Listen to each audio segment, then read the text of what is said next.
సిద్దిపేట మర్కుక్ మండలం Erravalli farm house నుంచి హైదరాబాద్ కు బీఆర్ఎస్ అధినేత కేసీఆర్ బయలుదేరారు. తెలంగాణ భవన్లో కేసీఆర్ అధ్యక్షతన బీఆర్ఎస్ విస్తృత స్థాయి సమావేశం జరగనుంది. ఈ సమావేశానికి రాష్ట్ర కార్యవర్గం, ఎమ్మెల్యేలు, ఎమ్మెల్సీలు, మాజీ ఎంపీలు, నియోజకవర్గ ఇన్ఛార్జీలు, జిల్లా అధ్యక్షులు, ఇతర విభాగాల అధ్యక్షులు హాజరవుతున్నారు. పార్టీ సిల్వర్ జూబ్లీ వేడుకల నిర్వహణ, సభ్యత్వ నమోదు, పార్టీ నిర్మాణం తదితర అంశాలపై చర్చించనున్నట్లు సమాచారం.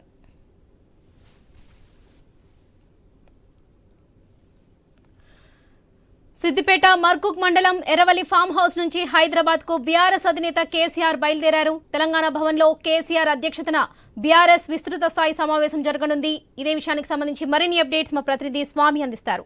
స్వామి, చెప్పండి. బీఆర్ఎస్ పార్టీ అధినేత మాజీ ముఖ్యమంత్రి కేసీఆర్ ఎర్రవల్లి ఫామ్ హౌస్ నుంచి బయలుదేరుతూ నేరుగా ఆయన సికింద్రాబాద్ పాస్పోర్ట్ ఆఫీస్ కు వెళ్లారు. పాస్పోర్ట్ ఆఫీస్ కు వెళ్లి తన పాస్పోర్ట్ ను రెన్యువల్ చేసుకుంటారని చెప్పి తెలుస్తుంది.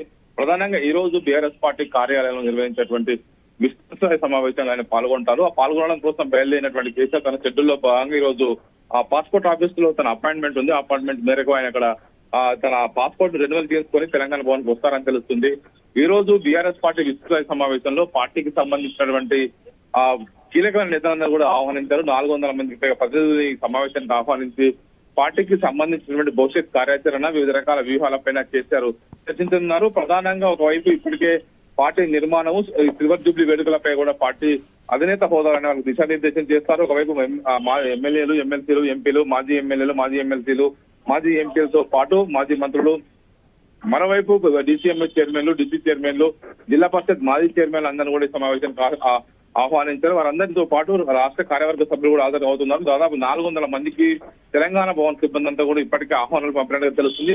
ఒకవైపు బీఆర్ఎస్ పార్టీ రానున్న రోజుల్లో లోకల్ బాడీ ఎలక్షన్స్ ఫేస్ చేయడంతో పాటు పార్టీ నిర్మాణం పైన ప్రధానంగా దృష్టి సారించనున్నట్టుగా తెలుస్తుంది. ఇది ఒకవైపు 60 లక్షల మందిగా సభ్యత్వం ఉన్నటువంటి బీఆర్ఎస్ పార్టీకి సంబంధించి నిర్మాణ పరంగా ఒకవైపు వివిధ అనుబంధ విభాగాలు సెంట్రల్ చేయడంతో పాటు నిర్మాణ పరంగా రానున్న రోజులు ఏం చేయాలి, ఈ ఏప్రిల్ 27కి బీఆర్ఎస్ పార్టీ 25 సంవత్సరాలు పూర్తి చేసుకుని సిల్వర్ జూబ్లీ వేడుకలు చేసుకుంటున్న నేపథ్యంలో పార్టీని భవిష్యత్ కార్యాచరణ దిశ ఏ విధంగా తీసుకెళ్లాలి, వచ్చే లోకల్ బాడీ ఎలక్షన్స్ ఏ విధంగా ఫేస్ చేయాలి, ఈ 14 నెలల కాంగ్రెస్ ప్రభుత్వ పాలనలో వారు ఇచ్చినటువంటి హామీలు ఏ మేరకు నెరవేరాయి, వాటిని ఏ విధంగా ప్రజలకు తీసుకెళ్లాలి, వివిధ సమస్యలపైన ఇప్పటికే పోరాటం చేస్తున్నటువంటి బీఆర్ఎస్ పార్టీ రానున్న రోజుల్లో ఎలాంటి కార్యాచరణతో ముందుకెళ్లాలనే అంశానికి సంబంధించి కూడా కేసీఆర్ వారికి దిశానిర్దేశం చేస్తారు. అందుకోసం ఈ రోజు అత్యవసరంగా సమావేశాన్ని కాల్బాటు చేశారు. మొత్తానికైతే కేసీఆర్ బీఆర్ఎస్ పార్టీకి సంబంధించినటువంటి విషయంలో రానున్న రోజుల్లో పార్టీని మరింతగా బలోపేతం చేసే దిశగా అడుగులు వేయడంలో భాగంగా ఈ సమావేశాన్ని ఏర్పాటు చేశారు. లోకల్ బాడీకి ఎలక్షన్ నాటికి కూడా పార్టీకి సంబంధించినటువంటి క్యాడర్ అంతా కూడా సమాయత్తం చేయడం కోసంలో